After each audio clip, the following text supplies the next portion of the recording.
జాగ్రత్త, తస్మాత్ జాగ్రత్త.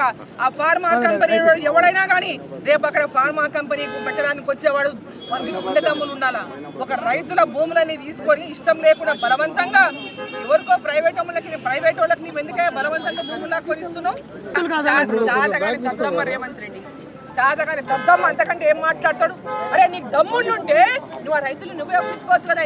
నీ నియోజకవర్గమే కదా, నీవే కదా ఎమ్మెల్యేవు, నువ్వు ఎందుకు ఒప్పించలేకపోయినావు? చేతగాని దద్దమ్మ ముఖ్యమంత్రి. నీ నియోజకవర్గంలో లా అండ్ ఆర్డర్ లేకుండా కలెక్టర్ మీద కొట్టిందని చెప్తున్నావు. అదే కలెక్టర్ నా మీద దాడి జరగలేదన్నాడు. నీ నియోజకవర్గంలో ఒక గ్రామంలో ఆ రైతుల యొక్క కష్టాలను బాధలను అర్థం చేసుకునేటువంటి సన్యాసి ముఖ్యమంత్రి. వాళ్ళ కడుపు తెలియదు, వాళ్ళ బాధ తెలియదు,